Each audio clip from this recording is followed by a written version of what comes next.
बेखौ हमनानै बेखौ हान्थु फरायनानै माने थुनानै गावदों बायदि मोनसे अनुमान खालामदों आरोखि खर'आव थुनानै गावदों बिनि खर'आ सेरलां मोरलां खाथिनिफ्राय गावनायनि बे माबा बेखौ तदन्त खालामनाय बेखौ मोनगोन बेसे गोजान रेन्जनिफ्राय गावा बेखौ मिथिखागोन दा बाथ्राया दुखुनांथावा बेनो जाबाय जे जोङो बेबायदि घटनाखौ जों आगोलावबो मोनदों जे प्रमद बर'नि समाव जे थांनाय बे गियानफुरावनो 2022आव हेमन्त नार्जारिखौ गावबाय एखे हमनानै गावदों बेखौ एखेबारे हमनानै गावबाय साइकेलजों थुख्रासे दंफां लाबोदोंमोन 500 थाखा फरेस्ट डिपार्टमेन्टनो होदों 500 थाखा फरेस्ट डिपार्टमेन्टनो होनानै बे दंफांखौ लाना फैदों बुरजाफोराव लाना फैदों खिन्थु लामायाव बेखौ सोरांसि सासे इयुनजोनि मानसिया आनअथराइजबाबो बेबायदिनो फरेस्ट डिपार्टमेन्टनि सिलायखौ लानानै राइफलजों गावहैबाय खर' माने थुनानै बेसेबां अननाय बे बेसेबां इलिगेल बे बेसेबां इनजास्टिस बियो सोर हुकुम होदों बेनोलाय दा मा जाखो बिनि माने बिसारा माबा बिसार मोनदों बिसारथ' मोनाखिसै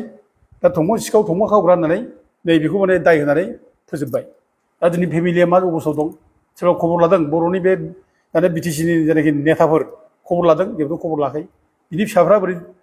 थांनानै दं मा अबस्थायाव दं खबर लादों बेखौ सिखाव साजायनानै बेखौ ओरैबायदि गाज्रि मोनसे माने माबाजों भिक्टिम खालामना होबाय दा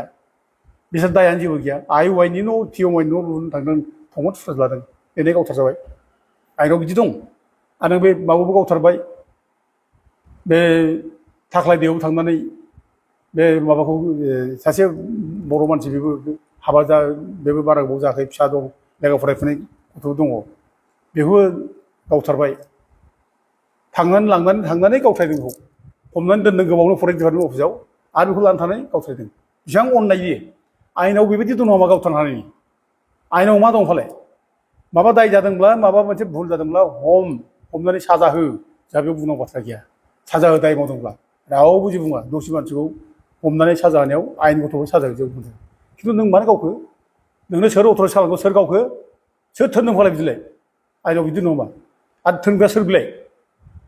दा बेखौ साजा होनांगौ जाय थोनदों गावनाव जाय इनभल्भ दं बेखौ पानिशमेन्ट होनांगौ आरो बेखौ साख्रिनिफ्राय डिसमिस खालामनांगौ आंनि दाबिया बेसो आरो लोगोसे जायनाखि बे न'खर भिक्टिम जाबाय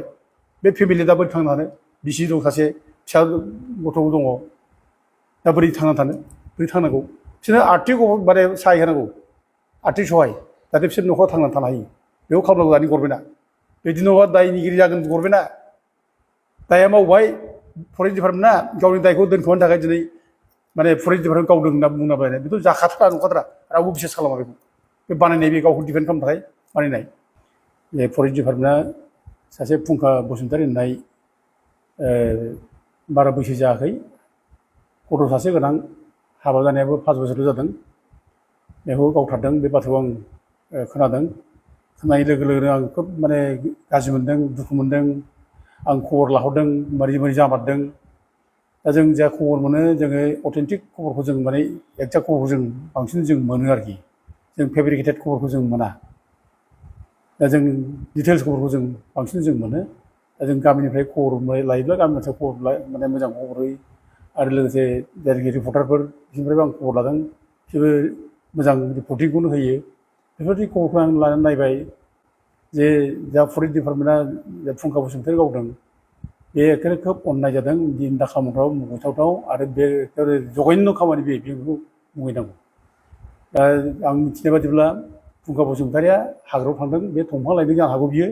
बेखौ बयबो सिखार खालामदों जायगा मानसिया खिन्थु बे जे दंफां लायदों दंफां लायग्रा बेहाबो गय भाज दं बेबो नङा बेहा बेबो नङा दंफां दुलिबारि मावग्रा बेबो नङा बे लोगोफोरजों थांदों दंफां लायदों बेबो नों जानो हागौ खिन्थु बेबायदि होननानै दंफां लायदों होननानै नोङो बे मानसिखौ गावनांगौ अबे आयेनाव दं फालाय आयेनाव मानसिखौ गावनो मोनो नङा दाय थायोब्लानो गावो नामा दाथ' बानायनाय आं खबर मोनदों दाथ' बे बानायनाय फेब्रिकेसन खालामबाय जे माने गावलायदोंनो खुनु फरेस्टजों गावलायनाय खुनु माने